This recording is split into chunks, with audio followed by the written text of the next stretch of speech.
Hi നമസ്കാരം, ഞാൻ ഷാജാൻ പൊന്നേത്ത്. ഈ വാഹനം നിങ്ങൾക്ക് നല്ല പരിചയം ഉണ്ടാവും.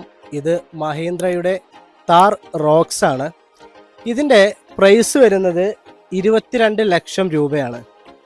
എന്നാൽ ഇതെല്ലാം നമുക്ക് വാങ്ങണമെന്ന്, ഈ ഒരു വാഹനം വാങ്ങണമെന്ന് എല്ലാവർക്കും ആഗ്രഹം ഉണ്ടാവും. പക്ഷേ ഇതിനൊരു തടസ്സമായി നിൽക്കുന്നത് ഇതിൻ്റെ പ്രൈസ് തന്നെയാണ്. എന്നാൽ 22 ലക്ഷം രൂപയുടെ ഈ വാഹനം വെറും 10 ലക്ഷം രൂപക്ക് വാങ്ങാൻ കഴിയും എന്ന് പറഞ്ഞാൽ നിങ്ങൾ വിശ്വസിക്കുമോ? എന്നാൽ വിശ്വസിച്ചേ പറ്റൂ. നമുക്കൊന്ന് ഇരുന്ന് സംസാരിക്കാം. ഞാൻ പറഞ്ഞു വന്നത് ഇന്ത്യൻ മ്യൂച്വൽ ഫണ്ട് SIPയെ കുറിച്ചാണ്. അഥവാ ഒരു ഉദാഹരണ സഹിതം ഞാൻ പറഞ്ഞു തരാം.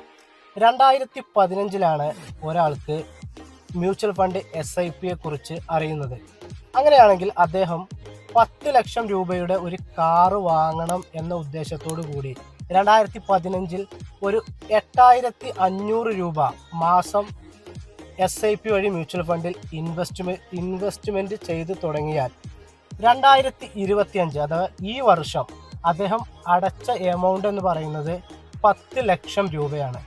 എന്നാൽ അദ്ദേഹത്തിന് ഈ വർഷം ലഭിക്കുന്നത് 22 ലക്ഷം രൂപയാണ്. അങ്ങനെയാണെങ്കിൽ ഈ 10 ലക്ഷം രൂപ കൊണ്ട് അദ്ദേഹത്തിന് താർ റോക്സ് പോലെയുള്ള വാഹനങ്ങൾ സ്വന്തമാക്കാൻ കഴിയും. ഇവിടെ എന്താണ് സംഭവിച്ചത്? ഇത്ര വലിയ റിട്ടേൺസ് ലഭിക്കാൻ എന്താണ് സംഭവിച്ചത്? SIP വഴി അടച്ച പൈസ മ്യൂച്വൽ ഫണ്ട് ഇന്ത്യൻ സ്റ്റോക്ക് മാർക്കറ്റിലെ സ്റ്റോക്കുകളിലാണ് ഇൻവെസ്റ്റ്മെന്റ് ചെയ്തിട്ടുള്ളത്. Tata, Adani, Birla, Reliance, HDFC, SBI തുടങ്ങിയ കമ്പനികളിലാണ് ഇൻവെസ്റ്റ് ചെയ്തത്.